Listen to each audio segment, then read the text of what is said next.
దేవుని పరిశుద్ధ నామమునకు మహిమ కలుగును గాక.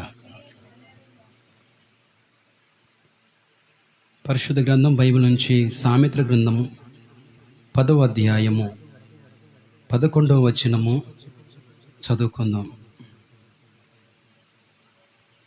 సామెతల గ్రంథము 10వ అధ్యాయము 11వ వచనము. నీతిమంతుని నోరు జీవపు ఊట, భక్తిహీనుల నోరు బలత్కారము మరుగుపరుచును. పోయిన వారం మనం ఏం నేర్చుకున్నాం? మూలవాక్యం మొదటిగా చదివిన వాక్యం ఏముంది చెప్పండి. నీతిమంతులు నగరానికి ఆశీర్వాదంగా ఉంటారు. దేవునికి స్తోత్రం. ఈరోజు వాక్యం ఇక్కడ రాయబడిన మాటను ఆలోచిస్తే, నీతిమంతుల నోరు జీవపు ఊట. నీతిమంతులు నోరు తెరిస్తే అదొక జీవపు ఊటగా ఉండాలి.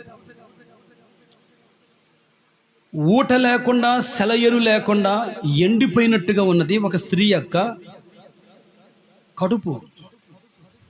దేవుడు ఆ స్త్రీని దర్శించినప్పుడు ఆమె కడుపులో నుంచి జీవ జల ధారలు వస్తాయని ప్రభు మాట్లాడిండు. సమరయ స్త్రీ చాలా దూరంగా ఉన్నది దేవునికి. అంత దూరంగా ఉన్న స్త్రీని దేవుడు సమీపస్తురాలుగా చేసింది. ఇది మా యాకోబు బావి అని చెప్పింది. యాకోబు బావి వద్దకు వచ్చి చేదుకుంటకు నీకు నీళ్లు నీకు ఏమీ లేదు అని ప్రభుని చెప్పి, అమ్మా నాకు నీళ్ళు ఇస్తే సరిపోద్ది, నాకు చేదుకుంటకు ఏమీ అవసరం లేదని ప్రభు చెప్పాడు. ఇది మాది అని చెప్పింది. మేము ఏమి ఇవ్వం, మీరు యూదులు, మేము సమరీయులు అని చెప్పేసి వేరుబంధం చేసింది. ప్రభువు సమీపస్తురాలుగా చేసి, అమ్మా మేము యూదులము నిజమే, మీరు సమరీయులు నిజమే, కానీ నేనిచ్చే నీళ్ళు త్రాగితే నువ్వు దప్పుకొనవు అని చెప్పినప్పుడు ఆమె సమీపస్తురాలుగా ఉండి కేవలం ఒకసారి నీళ్లు త్రాగి ఒక గంటలోనే మరలా దప్పికయ్య. ఈ నీళ్ళకే నేను ఇన్ని ప్రశ్నలు వేశానే, ఎప్పుడు దప్పిక నేను నీళ్ళు ఇస్తానంటున్నాడు కదా అతను. అసలు యూదులకి సమరయులకి మనకు సాంగత్యం లేదు కదా, యూదులకి మనకు సావాసం లేదు కదా, అయినా ఆయన దగ్గరకు వస్తున్నప్పుడు మనం ఎందుకు దూరం వెళ్ళాలని చెప్పేసి ఆమె అన్నది కదా, మరలా చేదుకున్నట్టు ఎంత దూరం రాకున్నట్లు ఆ నీళ్లు దయచేయి అని అడిగాడు. ఆమె అడిగింది యేసుప్రభు వారి.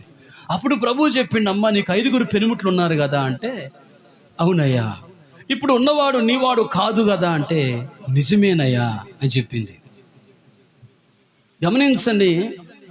ఇక ఆమెకు అర్థమైపోయింది. ఎక్కువ మ్యాటర్ ఏం ప్రభు చెప్పలే, వివరించింది. అప్పటికి అర్థమైనప్పుడు వెంటనే అతని ఇంట ఎవరైతే ఉన్నాడో వాడిని తోలివేసింది. ప్రియులారా గమనించండి.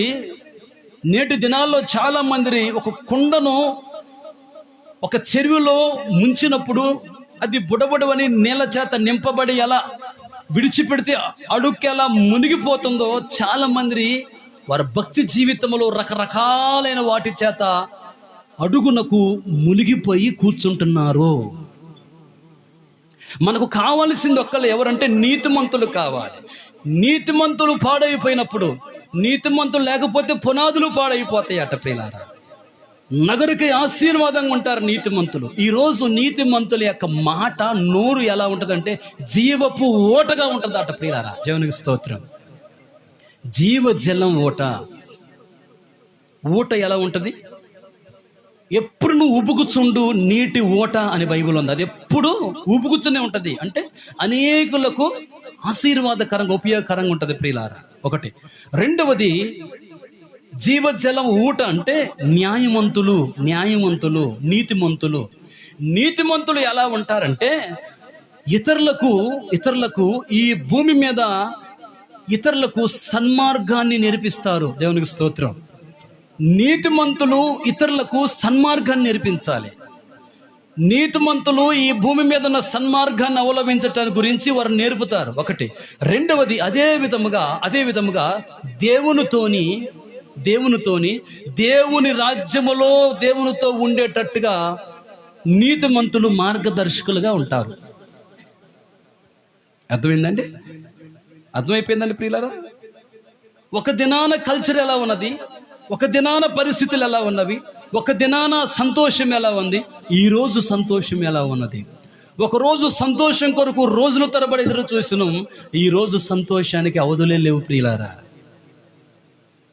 ఈరోజు సంతోషానికి, ఉల్లాసానికి, ఆనందానికి, గెంతులకి అసలు అవధులు లేకుండా అయిపోయినాయి ప్రియులారా. ఆ రోజు ఎదురు చూసినట్టు ఈరోజు ఎదురు చూడనవసరం అవసరం లేనే లేదు ప్రియులారా. మరొక మాట చూసుకుందాం. ఇదే సామెతల గ్రంథము 11వ అధ్యాయము 30వ వచనం. నీతిమంతులు ఇచ్చు ఫలము జీవవృక్షము, జ్ఞానము గలవారు ఇతరులను రక్షించుదురు. ఆమేన్, హల్లెలూయా.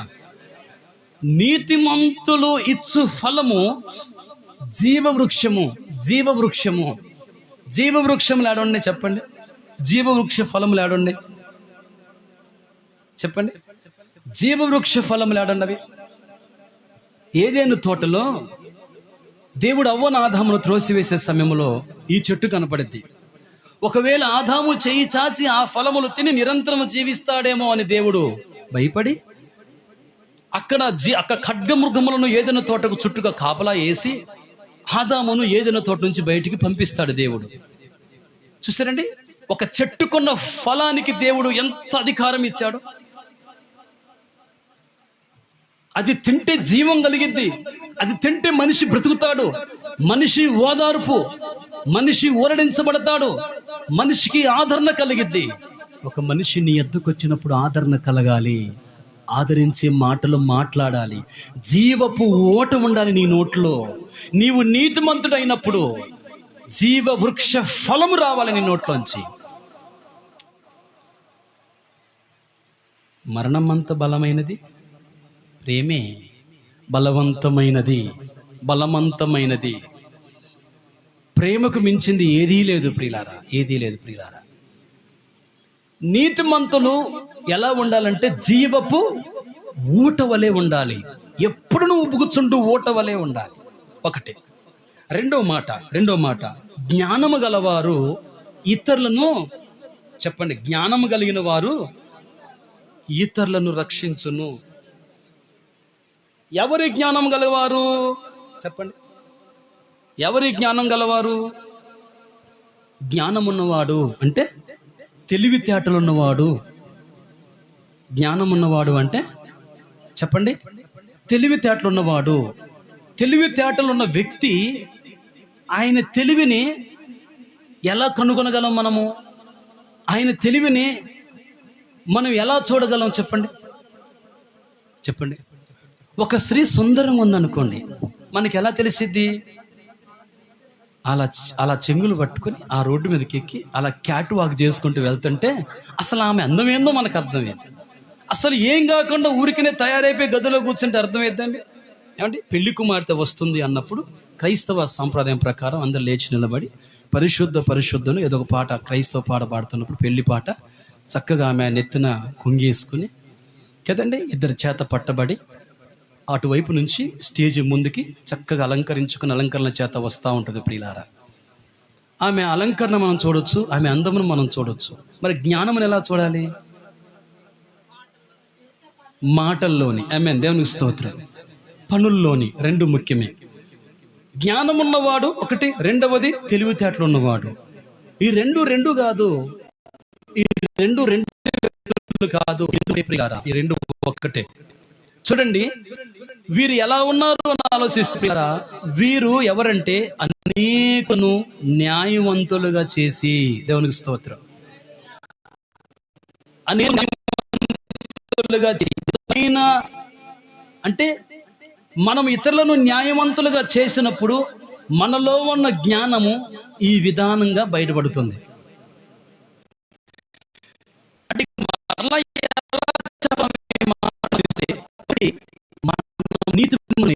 మన జ్ఞానవంతులు అయితే ఒకటి, మన ఉపదేశం వలన బయటపడుతుంది మన జ్ఞానం. ఆమేన్ చెప్పండి. ఒకటి, మన ఉపదేశం వలన. ఉపదేశం అంటే మనం మాట్లాడటం, తరచుగా మనం మాట్లాడటం వలన ప్రియులారా. ఒక వ్యక్తి బాగా చదువుకొని ఉత్తీర్ణుడై ఉన్నతమైన స్థితిలోకి రావాలనుకున్నప్పుడు 30 రోజులు క్లాసులు నడిచినప్పుడు 30 రోజులు క్లాసులకి అటెండ్ అవుతాడు. ఏంట్రా ఒక్కడు కూడా ఆబ్సెంట్ లేదు ఏంట్రా అంటే, బాగా చదువుకోవాలని ఉందన్నా, మా ఇంట్లో ఉన్న అజ్ఞానమును పారదోలి, మా ఇంట్లో ఉన్న చీకటిని పారదోలి వెలుగులతో వెలుగు మహిమతో నింపాలనుంది, నేను ఒక్కనైనా చదువుకోవాలని ఉందన్నా అని వాడు చెబుతాడు. అంటే దీనికి కారణం ఏంటంటే, బట్టలు ఎలా ఉన్నా, ఫుడ్ ఎలా ఉన్నా, శరీరం ఎలా ఉన్నా కానీ చదువుకోవాలి. చదువుకుంటే చాలు, ఆకారం అంతా మారిపోయింది. అప్పుడు నన్ను గారు అని పిలుస్తారు, నాకు రెస్పెక్ట్ ఇస్తారు, అప్పుడు నాకు గౌరవ మర్యాదలు దొరుకుతాయి నాకు. వారు తరచుగా పాఠాలు వింటూ వింటూ వింటూ వింటూ వింటూ ఉంటుంటే వాడు తగలబడి కూర్చొని పుస్తకాలు ముందేసుకుని రెయ్యి పగులు వాడు ఎగ్జామ్ ముందు చదవని అవసరం లేదు ప్రియులారా. వారు టూకీగా ఏదైనా సింపుల్గా చెప్పగలుగుతాడు. దేవుని వాక్యం గురించి మనం ఆలోచిస్తే ప్రియులారా, ఒకటి ఏంటంటే, విద్యను మనం గౌరవించినప్పుడు విద్య మనకు గౌరవ మర్యాదలు తీసుకొచ్చిద్ది. అర్థమైపోయిందండి. ఒక చిన్న వృత్తి కలిగిన వాడు, ఒక చిన్న చెప్పులు కుట్టుకునేవాడు, రోడ్డు ప్రక్కన కుట్టుకోవటానికి వాడు పెద్ద టెంటే అవసరం లేదు ప్రియులారా. ఏదో ఒక పట్టా కట్టుకుని ఒక చెట్టు నీడను కూర్చొని ఒక చిన్న పాత బస్తా వేసుకొని చక్కగా కావలసిన ఆ పదార్థ యొక్క మెటీరియల్ తెచ్చుకుని కూర్చొని ఒక పాత చెప్పులు వేసుకుని ప్రస్తుతానికి స్టార్ట్ చేసి కుడతా ఉంటాడు ప్రియులారా. ఒక కాలు మడతేసి మరో కాలు చక్కగా పెట్టి వాడు ఉదయం నుంచి మొదలుకుంటే చెప్పు అయిపోయేంతవరకు ఒక్క కాలు ఒంటి కాలు మీద కూర్చుని కుడతా ఉంటాడు ప్రియులారా. హే బా ఏంటి ఇక్కడ అని గోల పెద్ద చెప్పులు అన్నాం అనుకోండి, వెళ్తాడండి వాడు మరొకసారి వెళ్ళినా కానీ మరలా కొడుతూనే ఉంటాడు. వాడు చెప్పులు వాడుకున్న అవన్నీ సిత్త గిత్త తీసి అవతల పారేసినా కానీ మరలా ఎరకొచ్చుకుని ఎక్కడ చోట పెట్టుకొని కుట్టుకుంటాడు. నీకు ఏమొచ్చింది బాబు, ఒక చెప్పు కుడతావు, 10 రూపాయలు కూడా రావు. ఇప్పుడు అవసరం అనేక అసలు ఏంటి అని అంటే, నేను 10 రూపాయలని కాదు, ఎవడో ఇస్తాడని కాదు, కానీ నా వృత్తి ధర్మాన్ని నేను గౌరవిస్తున్నాను, నా వృత్తిని నేను గౌరవిస్తున్నాను. దీనికి మరొక ఎగ్జాంపుల్ చెబుతున్నాను. ఒక చిన్న పిల్లవాడు, తెలిసిన పిల్లవాడిని కూడా కదిలిస్తే చెప్తాడు కదా, ఒకరోజు ప్రధానమంత్రి కూడా ఛాయ్ అమ్మాడండి అని చెబుతారు. ఈరోజు ఆయన జేబుకు పెట్టుకున్న పెన్ని 1,00,000 రూపాయల కంటే పైన ఉంటుందటండి పెన్ను. అవసరం పడితే అవసరమైతే తీసి ఒక సైన్ చేస్తాడు, లేకపోతే ఆల్రెడీ ప్రధానమంత్రి కాబట్టి పెన్నులు పేపర్లు రెడీగానే ఉంటాయి ఆయనకి. ఇప్పుడు ఎవరు తెలుసా, దేశాన్ని శాసించే ప్రధానమంత్రి మోడీ. ఆయన ఏం చేశాడంటే తన వృత్తిని గౌరవించాడు. ఆయన వృత్తి అతనికి గౌరవ మర్యాదలు తీసుకొచ్చాడు. ఏ జాతి అయితే, ఏ మతం అయితే, ఏ ఊరైతే, ఏ ప్రాంతం అయితే, మనం కూడా మన వృత్తి ధర్మాన్ని గౌరవించాలి. దేవునికి స్తోత్రం. ఇది మనకు గౌరవ మర్యాదలు తీసుకొచ్చింది. నేను ఒక్కటే ఆలోచించాను, ఒక మాట, నేను వచ్చేటప్పుడు ఒకటే మాట ఏం ఆలోచించాను తెలుసా, దేవుడు ఏ తలంతు ఇచ్చినా దేవుడు నమ్ముకున్నప్పుడు ఏదైనా సింపుల్గా కొట్టి పారేయకూడదు. దేవుడు ఎటువంటి వాడో తెలుసా, నేను ఇలా చెప్తాను, మీరేమనుకోబాకండి, మీకు తెలిసిన మాట నేను చెప్తాను. ఇల్లు కట్టేటప్పుడు, శంకుస్థాపన చేసేటప్పుడు ఒక గుంట తీసి ఆ గుంట లోపల నవధాన్యాలు పోసి, దాంట్లో కొబ్బరి నూనె పోసి, దాని మీద మట్టు ఏదైనా వేసి ప్రార్థన చేసిన అనుకోండి, ఎలా ఉంటుంది చెప్పండి, ఎలా ఉంటుంది? ఎలా ఉంటుంది? దేవుని నామాన్ని ఎప్పుడు చులకన చేయకూడదు మనం ప్రియులారా. దేవుడు ఏమన్నా తెలుసా, నేను సర్వశక్తి కలిగిన దేవుడను, నాకు అసాధ్యమైంది. ఎన్ని ధాన్యాలు ఎత్తే ఇంట్లో సుఖం లేకపోతే, ఎన్ని ధాన్యాలు ఎత్తే ఇంట్లో సమాధానం లేకపోతే, ఎన్ని వేస్తే ఆ ఇంట్లోకి ఏసయ్యే రాకపోతే, చెప్పండి సుఖం ఉందా ఏమన్నా? ఏమండి, దేవుని కార్యం ఏంటంటే కొబ్బరి అంటే అంత చల్లకుండా అయిపోయిందండి, చెన్నకుండా అయిపోయిందండి కొబ్బరి నూనె అని చెప్పనండి. అండ్ విలువ లేదా కొబ్బరి నూనె చెప్పండి? లేదండి. దేవుని వాక్యం ఏముంటుందంటే, నీ జ్ఞానం ఇతరులకి తెలియాలంటే ఒకటి నీ ఉపదేశం వలన, ఒకటి. రెండవది ఏంటంటే ప్రియులారా, రెండవది ఏంటంటే నువ్వు న్యాయంగా బ్రతికిన బ్రతుకును బట్టి చాలామంది దేవుని వైపుకు మల్లుతారు. చెప్పండి, దేవునికి స్తోత్రం. ఒకటి, మన ఉపదేశం బాగుండాలి, మన ఉపదేశ క్రమం బాగుండాలి. మనం నోరు తెరిసినవంటే వాక్యానుసారమైన మాటలు బయటికి రావాలి. మన ఉపదేశమే బ్రతుకును కడుతుంది ప్రియులారా. మనం ఉపదేశిస్తున్నామంటే అనేకులు జీవితాల్లో వెలుగులు నింపాలి ప్రియులారా. ఒకటి. రెండవది ఏంటంటే ప్రియులారా, ఒకటి మన ఉపదేశమును బట్టి, రెండవది మనం న్యాయంగా బ్రతికిన బ్రతుకును బట్టి ప్రియులారా. చాలామంది న్యాయవంతుడైన దేవుని వైపుకు మళ్ళీ అవకాశం ఉంటుంది. దేవుని స్తోత్రం చెప్పండి. మన బ్రతికే అనేక మందికి పత్రికలుగా ఉండాలండి. మన ఉపదేశమే అనేక మందికి మాదిరికరమైన జీవితంగా ఉండాలండి. ఏ చచ్చిన టెల్లును కరో చెప్పండి, ఆ తర్వాత ఇంకెవరో మాదిరిగా తీసుకుంటారు. క్రికెట్ కొరకు హీరోల విషయంలో మాదిరిగా తీసుకుంటారు, యాక్టర్ విషయంలో, యాక్ట్రెస్ విషయంలో, క్రికెటర్ విషయంలో ప్రియులారా, ధోని విషయంలో. నేను చెబుతున్నాను, ఏ ధోనియో, ఏ సచినో, ఏ చిరంజీవో, ఏ పవన్ కళ్యాణ్ నీకు అవసరం లేదు, కానీ you are the important person. దేవునికి నీవే ముఖ్యమైన వాడవు. దేవునికి స్తోత్రం. అనేకులను దేవుని వైపు తిప్పుటకు we don't want Sachin, we don't want Dhoni, we don't want Chiranjeevi. మనకి ఎవ్వరు అవసరం లేదు. చాలు నీ ఉపదేశము చాలు. దేవునికి స్తోత్రం. నీవు నోరు తెరిసి మాట్లాడుతుంటే నీ ఉపదేశమే అనేకులను ప్రభు వైపు త్రిప్పగలిగిద్ది. నీవు జీవించిన నీతివంతమైన నీ జీవితమే అనేకులకు పత్రికలుగా మార్చబడుతుంది. వారికి ఏదో బాధ బోధించిన అవసరం లేదు, వారికి ఏదో సూది కొట్టని అవసరం లేదు ప్రియులారా. ఒకటి. రెండో మాట నేను చెప్పదలుచుకున్నాను ప్రియులారా. రెండో మాట ఏంటంటే, ఆ తర్వాత ఏమవుతుందంటే చాలా మంది కూడా న్యాయవంతులు అవుతారు. ఒకటి, వారి జీవితాలు దేవుని వైపు తిప్పబడతాయి. రెండవది, వారు కూడా అనుకుంటారు, నేను కూడా నీతిమంతుడుగా అయితే ఏమైతే. మందిరానికి ఎంత ప్రశాంతంగా వెళ్తున్నారో తెలుసా? అసలు ప్రశాంతంగా వెళ్ళి చక్కగా వాళ్ళ పాటలు వినబుద్ధి ఇద్దండి. వారి పాటలు కానీ, ప్రార్థన కానీ, వాక్యం కానీ, చర్చిలో కూర్చుంటే ఎంత మంచిగా వినబుద్ధి అయిద్దో. ఆ పాస్టర్ గారు ఎంత మంచిగా బోధిస్తాడండి కుటుంబాల గురించి అండి. ఎక్కడ కూడా ఇబ్బంది అనిపించదండి. చక్కగా ఎన్ని ఫ్యాన్లు ఉంటాయో ఆ చర్చిలో. అయితే మనము ఏ జాతి అయినా సరే, ఏ మతమైనా సరే, ఏ రంగైనా సరే, ఎంత మరుగుజ్జుగున్నా, ఎంత 7 feet కొన్నా, ఎంత తెల్లగొన్నా, ఎంత నల్లగొన్నా, ఆ మందిరంలోకి అందరికీ ఆహ్వానమే. అందరికీ ఫ్యాన్లు ఉంటాయి, అందరికీ కూల్ వాటర్లు ఉంటాయి, అందరికీ సాపలేస్తారు, అందరినీ ప్రేమిస్తారు. అవసరమైతే నెలకొకసారి అందరికీ భోజనాలు పెడతారు ఆ చర్చిలో అనుకోవాలి ప్రియులారా. నేనెందుకు నీతిమంతునిగా బ్రతకూడదు అనే ఆలోచన కలగాలి వాళ్ళకి. ఎప్పుడో తెలుసా? నీ న్యాయ సంబంధమైన జీవితాన్ని బట్టి, నీ ఉపదేశాన్ని బట్టి ప్రియులారా. ఒకటి, దేవుని వైపు త్రిప్పబడతారు. రెండవది, న్యాయవంతులుగా బ్రతకాలని ఆశ కలిగిద్దట వాళ్ళకి. దేవునికి స్తోత్రం. ఒక ఆశ కలగాలి నిన్ను చూసేసరికి. అంతేగాని తండ్రిని చూసి పిల్లగాడు కూడా ఎంగిలి బీడి ఎత్తుక్కోవటానికి సిద్ధపడకూడదు. వాడు బహిరంగంగా తాగుతున్నాడు, తండ్రి వీడు లోపల వెళ్ళిపోయి తాగటం కాదు ప్రియులారా. వాడు బాగానే పని చేస్తున్నాడు, వీడు బాగానే సంపాదిస్తున్నాడు మనం అనుకుంటున్నాం, కానీ వాడు దేనికి అడిక్ట్ అవుతున్నాడో మనకి తెలియదు. వాడి జీవితం దేనికి అంకితం చేసుకున్నాడో మనకి తెలియదు ప్రియులారా. వాక్యం లేకుండా ఎవడు నీతిమంతుడుగా కాలేడు అని చెబుతున్నాను ప్రియులారా. దేవుని సన్నిధి, దేవుని వాక్యం లేకుండా ఎవరు పరిశుద్ధులుగా కాలేరు. దూరదేశం వెళ్ళిపోయాడు, డబ్బు తీసుకుని, సగం ఆస్తి తీసుకుని వెళ్ళిపోయిన తప్పిపోయిన కుమారుడు ఏమైనా న్యాయంగా బ్రతికాడండి? ఏమైనా నీతిగా బ్రతికాడా? చెప్పండి ప్రియులారా. దేవునికి చెప్పిన ఒకటే మాట ప్రభు ఏం చెప్పిందంటే, నాకు విరోధంగా రూపించబడుతున్న ఏ ఆయుధము నిలవలేదు. ఆయన సన్నిధికి రాకుండా నువ్వు ఎన్ని మంచి పనులు చేసినది మంచిది కాదు. కొర్నేలిని జ్ఞాపకం చేసుకోండి. ఒకసారి కొర్నేలి జ్ఞాపకం చేసుకుని నాకే ఆశ్చర్యం అనిపించింది. ఎంత ప్రేమ కలిగిన వాడో తెలుసా అండి కొర్నేలి. ఎంత మనసున్న మహారాజో తెలుసా? కొర్నేలి మనసున్న మహారాజు అండి. కొర్నేలికి ఏం తెలుసా? కొర్నేలి కొన్న లక్షణాలు ఏం చెప్పండి. భయభక్తులు కలిగిన వాడు, బహుధర్మం చేయువాడు, ప్రార్థన చేయువాడు. ఇంకేమన్నా తెలుసండి ఆయనకి? ఏం తెలియదు.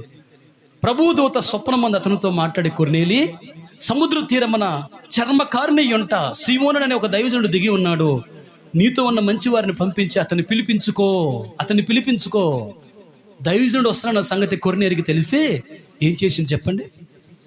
తన ఇంటి ప్రక్కన ఉన్న వాళ్ళందరినీ సమకూర్చాడు ప్రియులారా. సేవకుడు వస్తున్నాడు. అమ్మా, నేను ఎప్పుడు సేవకుని చూడలేదు. అరే సేవకుడట, పాస్టర్ గారు వస్తున్నాడు, మనం ఎప్పుడు పాస్టర్ గారిని చూడలేదు. రండి గొప్పోడు పిలుస్తున్నాడు రా. శతాధిపతి పిలుస్తున్నాడు, అందరూ వచ్చాడు ప్రియులారా. కొర్నేలి తన ఇంటి చుట్టూ ఉన్న వారందరినీ పిలవటం వలన ఒక విషయం చెప్పనా మీకు, ఒక విషయం చెప్పనా, పేతురు గారు వచ్చి మధ్యలో నిలబడి, కొర్నేలి గారి ఇంట్లో మధ్యలో నిలబడి ప్రసంగం చేస్తే నాట అన్ని జనుల మీద కూడా పరిశుద్ధాత్ముడు బలంగా దిగి వచ్చాడట. వంటకు డబ్బులు తయారు చేసుకుంటాం, సాంబార్కి, చికెన్కి, స్టేజీకి, చెప్పండి, అమ్మాయికి బట్టలకి, కుర్చీలకి, టెంట్లకి, కూలర్లకి అన్ని డబ్బులు తయారు చేస్తాం, కానీ కానుక డబ్బులు తయారవుతాయి. పాస్టర్ గారు కానుకాడికి వచ్చేసరికి, అరే ఏడే పెట్టాను కదా, ఏమి తెలియనట్టు, ఏడే పెట్టాను కదా, ఏడు పెట్టావురా, అరే 20 ఉన్నాయా, అమ్మా సందా కదమ్మా, ఎంత వేసినా కానీ సందయే కదా, పాస్టర్ గారు పట్టండి ఏమండి,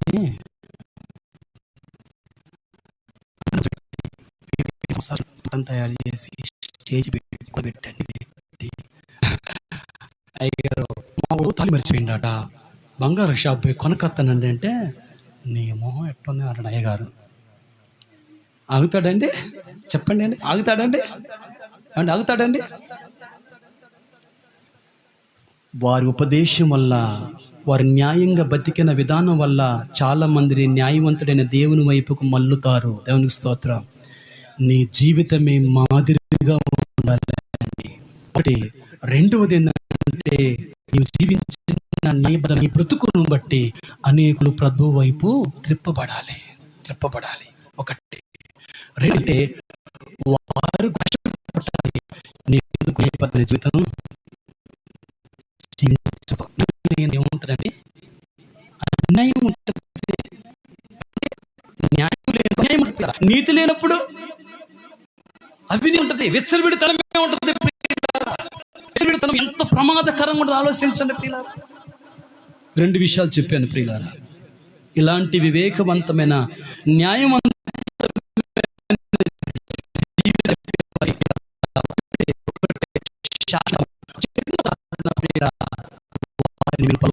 అవుతారు. దేవునికి స్తోత్రం. సామెతల గ్రంథము 3వ అధ్యాయము, మరొక మాట చూద్దాం. 3వ అధ్యాయము 35వ వచనం. సామెతల గ్రంథము, స్వతంత్రించుకొనురు, బుద్ధి చూడండి ప్రియులారా, 5లో జ్ఞానులు ఘనతను స్వతంత్రించుకుంటారట. స్వతంత్రించుకోవటం అంటే సంపాదించుకోవటం. నా హక్కు ఐఎమ్ ఎన్ ఇండియన్ అంటారు.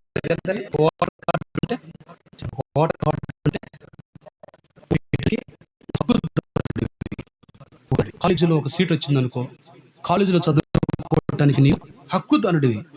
హాస్టల్లో ఉండటానికి నీకు అలా కూడా సీట్ వచ్చిందనుకో, హాస్టల్లో ఉండటానికి, పడుకోవటానికి నీవు హక్కుదారుడివి. ఈరోజు మనం ఇవాళ రేపు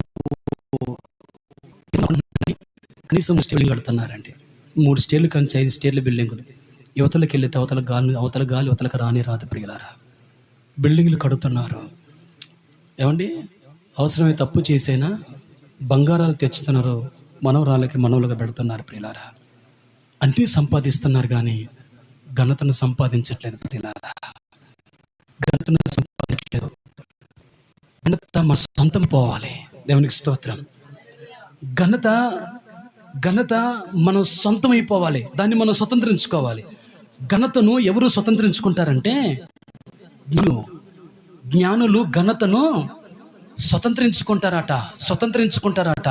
జ్ఞానులకి ఘనత కావాలి, డబ్బు కాదు. డబ్బు జ్ఞానం ఉండదు, డబ్బునగా కొందరికి ఘనత ఉండదు ప్రియులారా. డబ్బున్న కానీ ఘనత, ఆస్తి ఉన్నా కానీ కొందరికి ఘనత ఉండదు.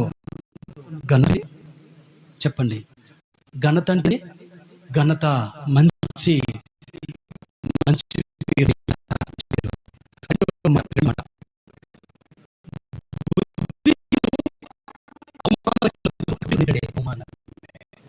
జ్ఞానులు ఘనతను స్వతంత్రించుకుంటే మూర్ఖులాట అవమానాన్ని పెంచుకుంటారట.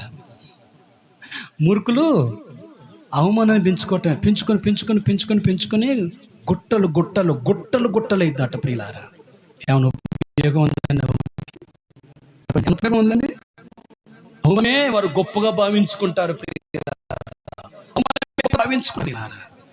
దేవుడు ఒక మేలు చేసినప్పుడు చర్చి వెళ్ళకుండా ఇంట్లో కూర్చుంటే అవమానమే. చాలా సంవత్సరాల తర్వాత దేవుడు నీ బిడ్డకు పెళ్లి చేస్తే నీ కృతజ్ఞత లేకపోతే అవమానమే. మరి అది అవమానమే, వేరేదేం చెప్పండి. పెళ్లి కుమారుడు వస్తుందని తెలిసి కూడా దివిటీలో నూనె సిద్ధపరచుకోకుండా ప్రభు అని పిలిస్తే అది నీకు అవమానమే. తప్పిపోయిన కుమారుడు పండుగని పొట్టుకాడ ప్రార్థన చేసేటప్పుడు ఎంత అవమానం భావించాడండి. అనేక మంది కూలి వాళ్లకు పొలంలో పనిచేసే కూలి వాళ్ళకు నా తండ్రి ఇంట ఆహారము చెప్పండి సమృద్ధిగా ఉన్నది. ఎంత అవమానం కలిగిందండి. దేవుని నమ్ముకొని మన జీవితంలో మనకు అవమానం కలిగిద్దంటే ఎవరిని తెలుసా మనం ప్రియులారా?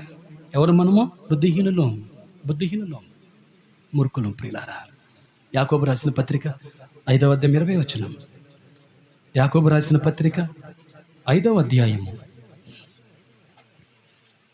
20వ వచనం. పాపిని వాని తప్పు మార్గము నుండి మళ్లించువాడు మరణము నుండి ఒక ఆత్మను రక్షించి అనేక పాపములను కప్పివేయునని తాను తెలుసుకున్న వలెను. ఆమేన్, హల్లెలూయా చెప్పండి, అందరు చెప్పండి హల్లెలూయా. పాపిని వాని తప్పు మార్గము నుండి మళ్ళిస్తేనట నీవు మరణము నుండి తప్పించిన వాడు అవుతావాట. ఇంతకంటే గొప్ప ఏమని చెప్పండి? చావు ఏం చేసిద్దండి? ఇటు మనుషులకు అటు దేవుని నుండి దూరం చేసిద్ది. చావు అంటే ఏందండి? మరణం అంటే ఏంది? ఎడబాట కాదు చెప్పండి అమ్మా. చావు అంటే ఏంది? బయలుదేరి పెళ్లి కూతురు అని అత్తగారు ఇంటికి పోయినట్ట అమ్మా. ఏమన్నా బయలుదేరి ఇక కాలేజీకి ఇక హాస్టల్కి వెళ్ళినట్ట, జాబ్కి వెళ్ళినట్ట అండి. అది ఎడబాటు. అటువంటి ఎడబాటు నుండి నువ్వు తప్పించిన వాడు అవుతావు ప్రియులారా. చావు దేవుని నుండి దూరం చేసేదే. ఆత్మ సంబంధమైన మరణం ఇది ప్రియులారా. గమనించండి, శరీర సంబంధమైన మరణం భూమి మీద జరిగితే ఆత్మ సంబంధమైన మరణం దేవుని యొద్దకు వెళ్లకుండా నరకానికి తీసుకెళ్లేది, అది ఆత్మ సంబంధమైన మరణం ప్రియులారా. ఆత్మ సంబంధమైన మరణము దాని నుంచి తప్పిస్తే అద్భుత కార్యము చేసినట్లే. వాడిని తీసుకెళ్లి దేవుని ముందు నిలబెడితే ధవల సింహాసనం ఎదుట దేవుని ముందు నిలబెడితేనట అసలు వాణ్ణి పాపములు లేకుండా పరిశుద్ధునిగా దేవుని ముందు నిలబెట్టిన దాని అవుతావాట నువ్వు. దేవునికి స్తోత్రం. నువ్వు వాడిని తీసుకువెళ్ళి దేవుని ముందు నిలబెడితేనట దేవుడి కాట వాళ్ళలో ఒక్క పాపం కూడా కనపడదాట ప్రియులారా. అందుకని దానియేలు గ్రంథంలో ఏందో తెలుసా? అటువంటి వారు ఎవరినైతే అనేకులను త్రిప్పుతారో ఆకాశంలోని నక్షత్రాలుగా నిరంతరం ప్రకాశిస్తారని బైబిల్లో ఉంది 12వ అధ్యాయంలో. చెప్పండి, దేవునికి స్తోత్రం కలుగును. ఏం కోడేస్తామండి? కోడేసి వాటిని గురించి చెప్పి, కోడేసుకున్న తర్వాత కూడా మళ్ళీ కోడేసుకున్న వాడి గురించి చెప్పి, మరలా కోడేసుకుని వాడి గురించి చెబుతుంది. ఇక ఇదే మన లైఫ్ ప్రియులారా. కోడేసుకోపోటండి, కోడేసుకోవాలండి, కోడేసుకోవాలి ఏం అర్థం కాదు ప్రియులారా. కోడేసుకోవాలండి, తలపేసుకోవాలండి, మంచం వేసుకోవాలండి, పడుకోవాలండి, ఫ్యాన్ వేసుకోవాలండి. ఇదే జీవితం అండి, ఇదే లైఫ్ అండి. బ్రహ్మాండంగా ఉందండి. యేసు ప్రభువుని నమ్ముకున్న ఇటువంటి మాటలు చెప్తుంటే నాకు అనిపించింది కదా, అసలు నువ్వు ఎక్కడ పెరిగిన నువ్వు అసలు? నేను అడుగుదాం అనిపిస్తుంది నాకు ప్రశ్న. ఏ పునాది మీద కట్టబడ్డావు నువ్వు అసలు? ఏ వాక్యం నిన్ను పెంచింది? ఏ వాక్యం నీతో మాట్లాడితే బాప్తీసం తీసుకున్నావు? 24 గంటలు దేవుని వాక్యం నీ బైబిల్ తీసుకొని చచ్చిపోయా నువ్వు. 24 గంటలు కోడేసుకోవాలండి అంటే లోకం ఏమని తెలుసా? పిచ్చి పట్టిందట్టుకుంది మా అమ్మమ్మకి పిచ్చి పట్టి తట్టుకుంది.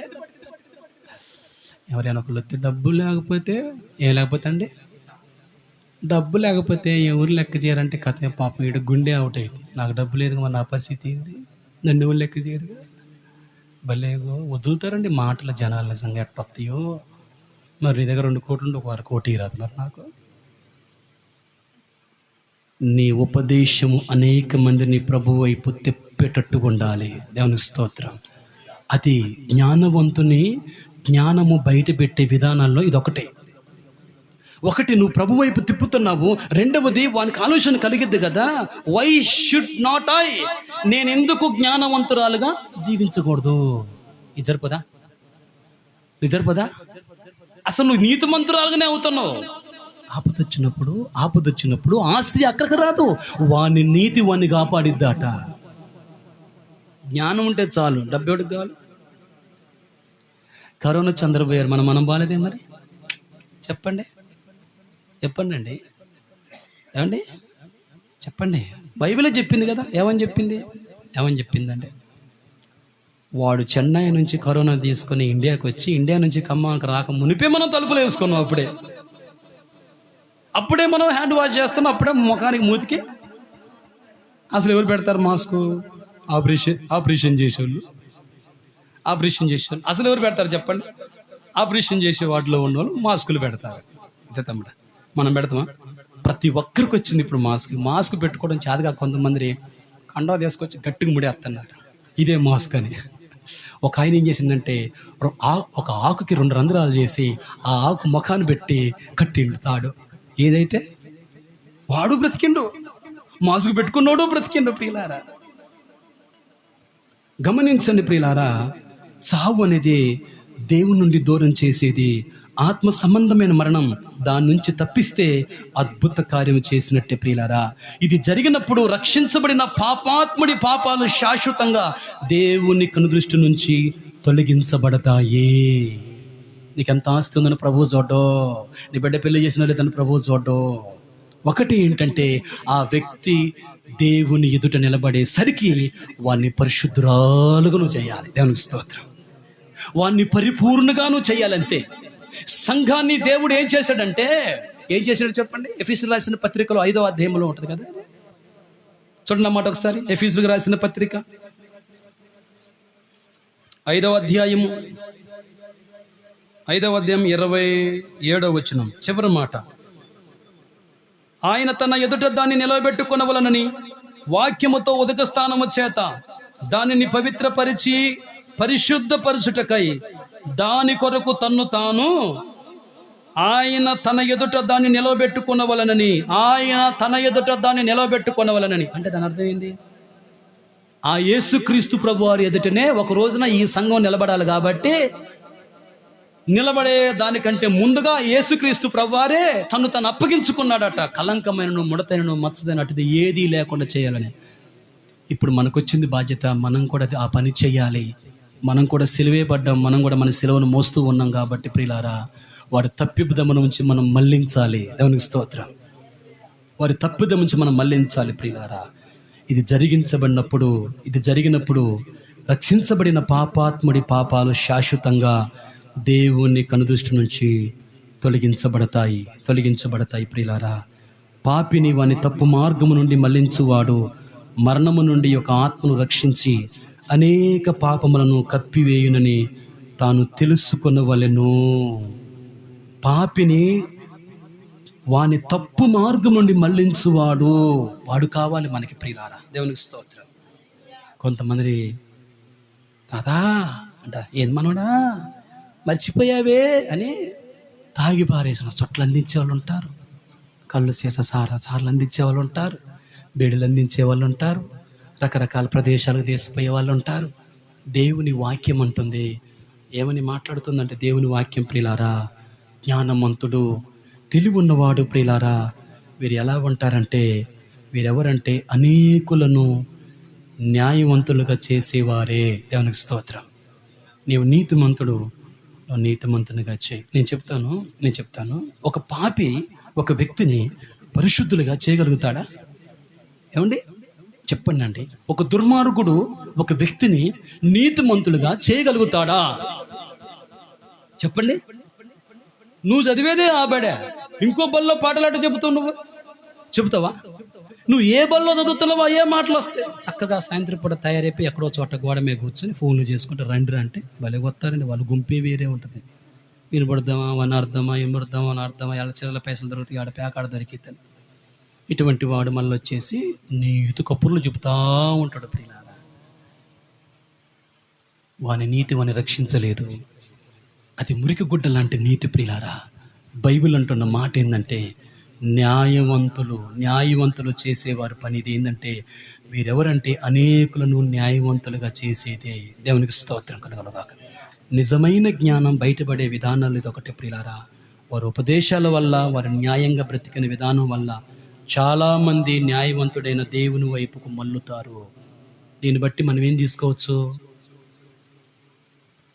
మనం బ్రతికే న్యాయవంతమైన బ్రతుకును బట్టి అనేకులు దేవుని వైపు త్రిప్పబడాలి. దేవునికి స్తోత్రం. అనేకులు దేవుని వైపు తిప్పబడాలి. పనికి పంపు, పనికి పోను ప్రోత్సహించు, తప్పేమీ లేదు.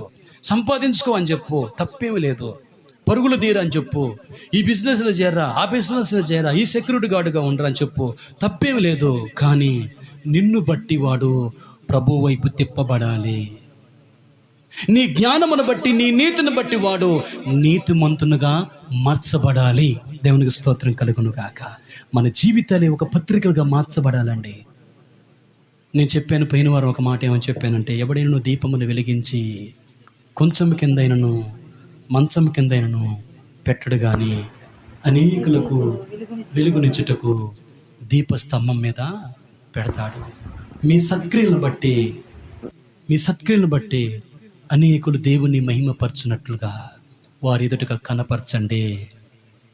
భార్య ఉందని ప్రార్థన మానేయటం, భర్త ఉందని ప్రాణం మానేయటం, ఆ తర్వాత చేయటం కాదు ప్రియులారా. ఒకవేళ వారు ఉన్నప్పుడు కూడా చేసేవనుకోండి, ప్రభా ఒకసారి మా భర్త జ్ఞాపకం చేసుకో, నిజమే ప్రభా, పాపయ్యా, ఆయన మార్చండి అయ్యా, ఆయన మారిస్తే మేమందరం బాగుంటామయ్యా అని ప్రార్థన చేస్తే వాడికి ఏమనిపించింది? నిజమే కదా, నా పాపం నాకు అర్థం కావట్లే, నా భార్య నా కోసం ఇంతగానో ప్రార్థన చేస్తుంది, ఒక్కసారి నా పాప జీవితాన్ని విడిచిపెట్టి నేను మంచిగా అయితే ఎంత బాగుండు అనిపించింది. దేవునికి స్తోత్రం. అలా కాకుండా రవాణికి సంవత్సరం అంటే భర్తకి ఎక్కలేని కోపం వచ్చి నేను తీసుకొస్తుంటే తింటుంది, పెడుతుంటే తింటుంది, తాగుతుంది, హాయిగా ఎగురు పండుతుంది, ఇది గుడుగుడు మాట అంటుంది ఏందని చెప్పేసి ఇంతలా కర్ర తీసుకొచ్చి నిత్యం ఒక్కటేతడు. అదేదో గుడుగుడు కాకుండా గట్టిగా చేసేవనుకోండి, అప్పుడు దీపస్తంభం మీద పెట్టబడి నీ క్రియలను బట్టి వారు నీ దేవుని మహిమపరుస్తారు. దేవునికి స్తోత్రం.